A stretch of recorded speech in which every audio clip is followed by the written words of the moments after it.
Good morning, I'm Taylor Wilson, and today is Monday, December 30th, 2024. This is The Excerpt. Today, we remember former President Jimmy Carter. Plus, we have the latest from the aftermath of a massive plane crash in South Korea. And we look ahead to a new Congress. Former President Jimmy Carter has died. He passed away yesterday in his hometown of Plains, Georgia, at the age of 100. Carter's passing comes after his wife of 77 years, Rosalind, last year also passed away in the modest house they built together in 1961, when he had taken over his father's peanut warehouse business and was only beginning to consider a political career. After serving a single term in the White House, Jimmy Carter would hold the status of former president longer than anyone in U.S. history. And in 2019, he surpassed George H.W. Bush as the nation's oldest living ex-president. I spoke with USA Today Washington Bureau Chief Susan Page for more on Carter's life and legacy. Susan, thanks for making the time today. Hey, it's great to be with you. So, Susan, would you just start by walking us through former President Jimmy Carter's early life? Well, he was born in Plains, Georgia, a town that is now associated famous mostly for Jimmy Carter, having been born there and returned there through his whole life, including the end of his life.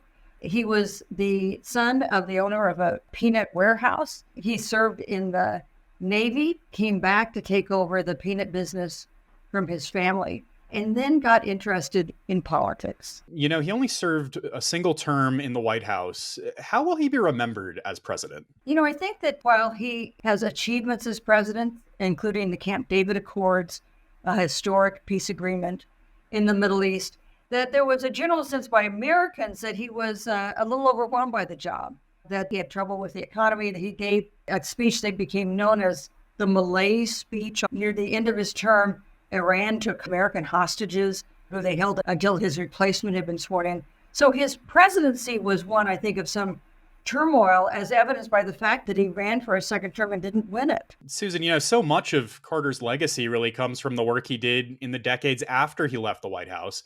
What did this work center on? It's interesting because I think that President Carter gained so much respect and acclaim for his post-presidency, a very long post-presidency, the longest, I think, in American history for any president, and one that he put to use for good works. He built houses for the poor for a week every year through Habitat for Humanity. The Carter Center started various projects to eliminate the guinea worm, which had been a deadly disease in some tropical places, and succeeded in virtually eliminating it, and in overseeing elections in other countries, so looking out for democracy in other places. So whatever issues Americans had with Carter as president, I think there was almost universal acclaim for what he achieved, what he did after he left the White House. And Susan, how had he been spending these last few years of his life? You know, he did something presidents usually don't do. He moved back home. He moved back home to Plains after leaving the White House. He lived there until the day he died. And he went ahead doing good works. He went ahead teaching Sunday school until his health just didn't make that possible. All right. Susan Page is USA Today's Washington Bureau Chief. Susan, thank you for helping us remember former President Jimmy Carter here in the wake of his death. Yes, thank you. Last night, President Joe Biden honored Carter, pointing to his accomplishments as president and his time as Georgia's governor, while remembering his character. You know, Jimmy Carter stands as a model of what it means to live a life of meaning and purpose, a life of principle, faith, and humility. His life dedicated to others. All four living former American presidents paid tribute yesterday to Carter, with condolences coming from Donald Trump, Barack Obama, George W. Bush, and Bill Clinton. A team of U.S. investigators is being assembled to help South Korea's probe into a commercial plane crash yesterday morning that killed 179 people. It was the country's deadliest domestic air disaster ever. 2 crew members aboard the Jeju Air flight survived and are being treated for injuries.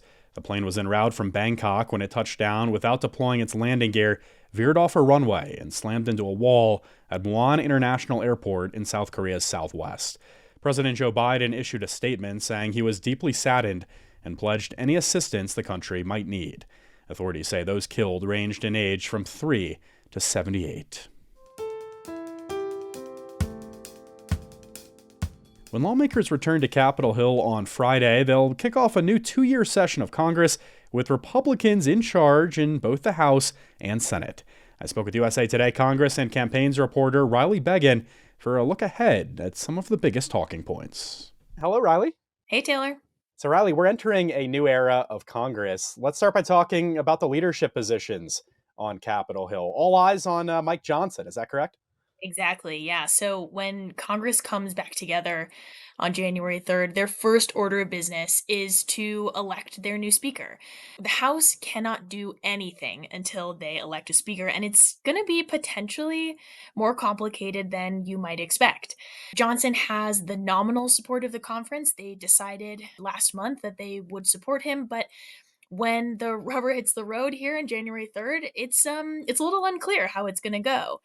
There is at least one member of Congress, Thomas Massie from Kentucky, who has said he is not going to vote for Johnson no matter what.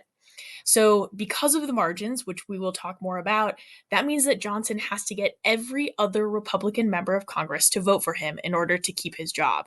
So, what you can expect is some wheeling and dealing from those undecided conservative members before they throw their support behind Johnson, if they get there at all. It's also possible that Massie brings a couple other people over to his side, and we end up with a Speaker Jim Jordan after several votes. Of course, nobody really knows how this is going to go yet, but I think you can expect some fireworks. Wow. So we know Republicans, you mentioned those margins. We know they have control in Congress, but with tiny vote margins. Riley, how tiny are we talking, first off, and what will all this mean for the first few months of this Congress? This is going to be the smallest margin in modern history, which is a really big deal. We've had some pretty divided Congresses in the last few years, so I think people who have been watching Congress will see something that's pretty familiar to them, but it's going to be even narrower. So the base balance here is 220 to 215 Republicans in charge. But there have been a couple changes because of this new administration that the House is going to have to work through first. So Matt Gaetz, congressman from Florida, he resigned from the House last month and he's not going to retake his seat in January 3rd. So when they come back together, they're going to have a 219 to 215 majority. So that's the first few weeks. And then at least by January 20th, we're going to see probably Elise Stefanik and Mike Waltz, congresswoman from New York, congressman from Florida, who are going to leave for roles in the Trump administration. Then that will be an even narrower majority, 217 to 215. And what that means is to pass things through the House, these Republicans are going to have to be totally unified to get their policies through. That gives every individual Republican member a lot of power to negotiate for things they want, derail agreements if they disagree with it. And I think it could be potentially pretty messy. You mentioned that January 20th date. Of course, the countdown has begun to Donald Trump taking office again as president. How much of his agenda will we really see reflected in the new Congress? That's the biggest priority for Republicans as they come in. They say, we heard voters in this election. We want to make sure that we pass Trump's priorities. And they say they're unified. They're going to really work towards that. So they have a plan at the moment. They're going to use this procedure called reconciliation, which essentially bypasses this 60 vote threshold we have in the Senate, sort of forces bipartisanship. But there's this tool that you can use specifically on tax and spending related bills to pass things through the Senate with a simple majority vote. So this is something that Democrats have used to pass Biden's priorities. So Republicans plan to use it again themselves. So they say they want to focus on border security, domestic energy production, extending Trump's 2017 tax plan, which expires next year, and then paring down government spending and more. So we'll kind of see how they choose to do this, but that's the big focus for this year. Let's talk a bit about Democrats. They're, of course, in the minority in both chambers. How do they plan on approaching this new math as it pertains to their legislative priorities? Yeah, so I talked about the power that Republicans have to derail things. Democrats have that too. If they're going to be unified against Republicans, that is really how they sort of leverage their power here in forcing Republicans to sort of splinter among themselves and do those sorts of politics. they're not going to have the committee chairmanships and the leadership roles that help you set the agenda in Congress. But what they do have is a megaphone. So they're going to focus on telling the public what they see as sort of the consequences of Republican policies as they pass, rally opposition, and hopefully convince voters to kick Republicans out of leadership in the 2026 midterm elections. All right, Riley Beggin covers Congress and campaigns for USA Today. Riley, I'm looking forward to your coverage in the new year. Thanks so much. Thank you. For over a decade, a nonprofit along the southern border called Bridge Pups Rescue has helped foster and adopt dogs who find themselves crossing over the border, bringing them into loving homes in the United States. Technically, even dogs need documentation to cross into the U.S. legally.